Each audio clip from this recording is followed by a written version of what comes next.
एक समय की बात है। एक छोटे से गांव में हरिराम नाम का एक बहुत अमीर सेठ रहता था। उसके पास सोना चांदी, खेत खलियान और बड़े बड़े घर थे, लेकिन उसका दिल बहुत कठोर। वह किसी गरीब की मदद नहीं करता था। अगर कोई उससे मदद मांगने आता तो वह उसे अपमानित करके भगा देता। गांव के बाहर एक पुराना पीपल का पेड़ था। लोग कहते थे कि वहां रात को एक चुड़ैल रहती है, इसीलिए कोई भी उस रास्ते से रात में नहीं जाता था। सेठ हरिराम इन बातों को कभी विश्वास नहीं किया।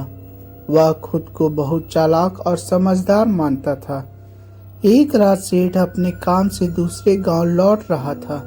रास्ता छोटा करने के लिए वह उसी पीपल वाले रास्ते से जाने लगा। रात बहुत अंधेरी थी, हवा तेज चल रही थी और अजीब अजीब आवाजें आ रही थी। तभी उसने देखा कि पीपल के पेड़ के नीचे एक औरत है। सेठ रुका और बोला, इस अंधेरी रात में यहाँ क्या कर रही हो? औरत ने सिर उठाया। उसका चेहरा हरा और आंखें चमक रही थी। उसने कहा, मैं बहुत भूखी हूँ सेठ जी, मुझे थोड़ा खाना दीजिए। सेठ ने हंसते हुए कहा, मैं किसी भिखारी को कुछ नहीं देता। वह और आगे बढ़ने लगा। तभी वह औरत जोर से हंस पड़ी। उसकी हंसी बहुत डरावनी थी। देखते ही देखते उसका रूप बदल गया। उसके बाल खुले थे, लाल आंखें और पैर जमीन से ऊपर तैर रहे थे। वह थी चुड़ैल। सेठ डर के मारे कांपने लगा। चुड़ैल ने कहा, तू बहुत घमंडी है, आज तुझे अपने कर्मों की सजा मिलेगी।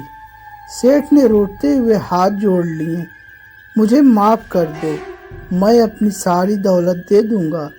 चुड़ैल बोली, मुझे तेरी दौलत नहीं चाहिए, मुझे बस सच्चा पछतावा चाहिए।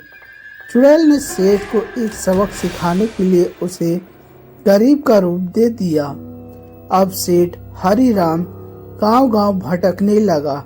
लोग उसे वैसे ही भगाने लगे जैसे वह खुद गरीबों को भगाता था। उसे भूख, अपमान और दुख का असली मतलब समझ आने लगा। कई दिनों बाद चुड़ैल ने उसके सामने आई। अब बता, क्या तू बदला है? उसने पूछा। सेठ रो पड़ा और बोला, हाँ, मैं बहुत पाप किए। अगर मुझे एक मौका मिले तो मैं हर गरीब की मदद करूंगा। चुड़ैल ने उसकी आंखों में सच्चाई देखी। उसने सेठ को फिर से उसका असली रूप लौटा दिया और कहा, याद रखना, इंसान की सबसे बड़ी दौलत उसका दिल होता है। अगली सुबह सेठ हरिराम पूरी तरह बदल चुका था। वह गरीबों को खाना देता, बीमारों की मदद करता और किसी को खाली हाथ नहीं लौटाता। गांव वाले अब उसे सम्मान की नजर से देखने लगे। पीपल का पेड़ आज भी खड़ा है, लेकिन अब कोई चुड़ैल नहीं दिखाई देती। लोग कहते हैं, जहां इंसान सुधर जाता है वहां बुराई खुद ही चली जाती है।